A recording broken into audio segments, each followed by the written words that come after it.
All right, boys and girls, we are ready for Flat Stanley Chapter 3. The title of this chapter is Stanley the Kite. Mr. Lambchop had always liked to take the boys out with him on Sunday afternoons to a museum or roller skating in the park, but it was difficult when they were crossing streets or moving in crowds. Stanley and Arthur would often be jostled from his side, and Mr. Lambchop worried about speeding taxis or that hurrying people might accidentally knock them down. It was easier after Stanley got flat. Mr. Lambchop discovered that he could roll Stanley up without hurting him at all. He would tie a piece of string around Stanley to keep him from unrolling and make a little loop in the string for himself. It was as simple as carrying a parasol when he'd hold on to Arthur with the other hand. You could see his little contraption with Stanley. Stanley did not mind being carried because he had never liked much to walk. Arthur didn't like to walk either, but he had to. It made him mad. One Sunday afternoon in the street they met Ralph Jones, an old college friend of Mr. Lambchop's. "Well, George, I see you've brought some wallpaper," Mr. Jones said. "Going to decorate your house, I suppose?" "Wallpaper?" said Mr. Lambchop. "Oh, no, that's my son Stanley." He undid the string and Stanley unrolled. "How do you do?" Stanley said. "Nice to meet you, young feller," the man said. "George," he said to Mr. Lambchop, "that boy's flat."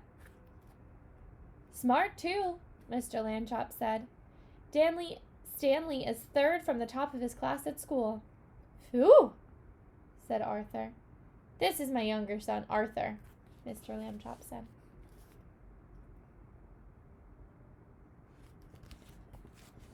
"And he will apologize for his rudeness."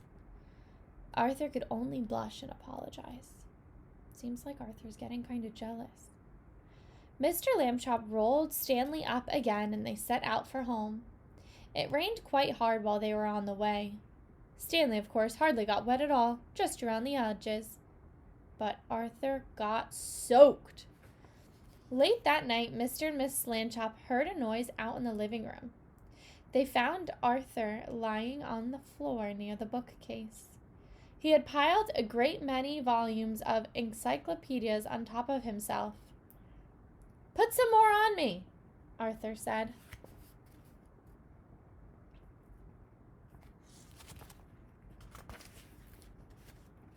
When he saw them. "Don't just stand there, help me." Mr. and Miss Lambchop sent him back to bed, but the next morning they spoke to Stanley. "Arthur can't help being jealous," they said. "Be nice to him. You're his big brother after all." The next Sunday, Stanley and Arthur went to the park by themselves. The day was sunny, but windy too, and many older brothers were flying beautiful, enormous kites with long tails made in all of the colors of the rainbow. Arthur sighed. "Someday," he said, "I will have a big kite, and I will win a kite-flying contest." There's Arthur, with all the books on top of it. "And I will win a kite-flying contest and be famous like everybody else. Nobody knows who I am these days." Stanley remembered that what his parents said. He went to a boy whose kite was broken and borrowed a large spool of string. "You can fly me, Arthur," he said. "Come on." He attached the string to himself and gave Arthur the spool to hold. He ran lightly across the grass, sideways to get speed up, and then he turned up to the breeze. Up, up, up went Stanley, being a kite. He knew just how to manage on the gusts of winds. He faced full into the wind as if he wanted to rise, but let him take him from behind when he wanted speed. He had only to turn his thin edge to the wind carefully, a little at a time, so that it did not hold him. And then he would slip gracefully down towards the earth again. Arthur let out all the string, and Stanley soared high above the trees. a beautiful sight in his red shirt and blue trousers against the pale blue sky. Everyone in the park stood still to watch. Stanley swooped right and then left in long match swoops. He held his arms by his side and zoomed at the ground like a rocket and curved up again towards the sun. He side-slipped and circled and made figure eights and crosses and a star. Nobody has ever flown the way Stanley Lambchop flew that day. Probably no one ever will again.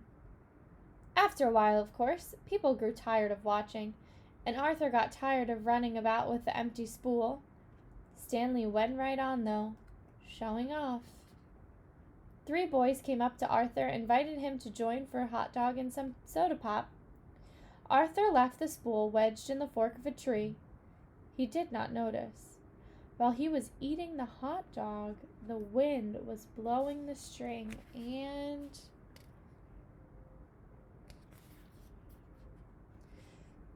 tangling it about the tree.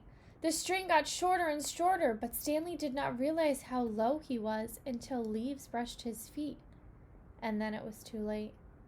He got stuck in the branches.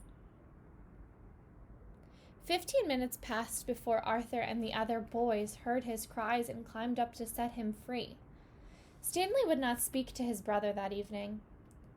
And at bedtime, even though Arthur had apologized, he was still cross.